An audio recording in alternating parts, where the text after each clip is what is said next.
kasi pa lalagyan natin ng toyo. Ayan, finally, tapos na po kami. Ay mapapasa na all ka. Ayuda.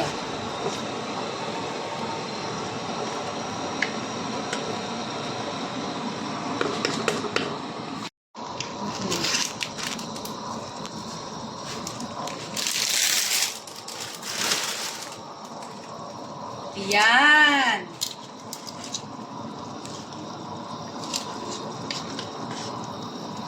Hala, kami mapanood yan. Hindi kagad yan ilalagay. Pinapalagay mo na yan sa tubig. So ngayong araw, magluluto tayo ng pansit-pansitan. Bahala kayo dyan. Tawag dito ay hala na. Bahala na daw. Bahala na. Ayan. Kasi may nagbigay ng pangpansit. O, di yan na. Sayang din. Kasi Ramadan. O, di ba? Alhamdulillah. Sarap. O, di ba? Pag Ramadan kasi, maraming pagkain na binibigay. Hindi pa kailangan ng tubig. Sisip-sipin niya yun. Ayun. Hindi, may tubig naman yung ano niya.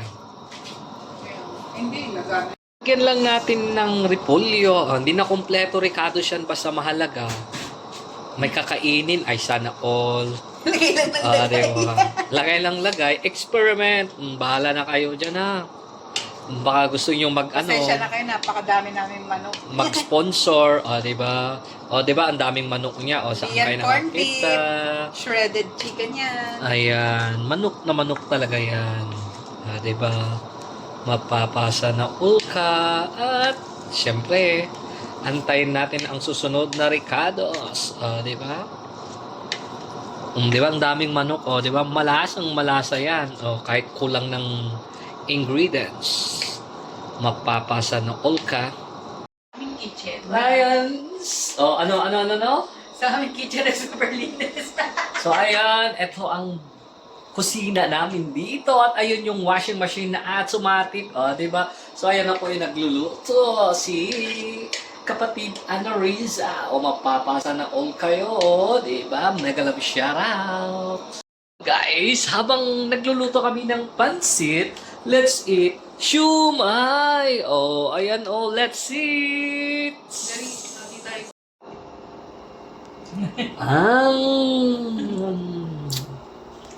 Hindi masarap yung siomai dun.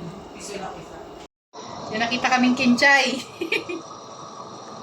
Lagyan natin ng kinchay, guys. Para mabango, maaroma. Tapos di pala kinchay yun.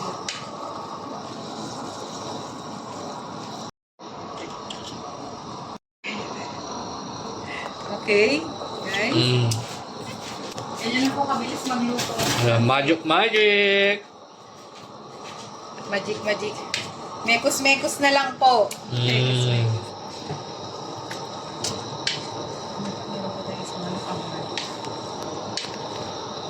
Ayan, pansit na yummy. Pansit na hindi maghalo.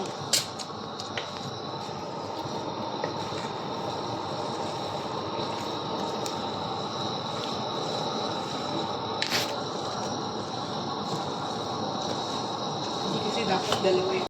Muna kasi pa lalagyan natin ng toyo. Ayan, finally, tapos na po kami. Ay mapapasa na all ka. Ayan, mega love shoutout. Tapos na po ang pansit-pansitan. Let's see!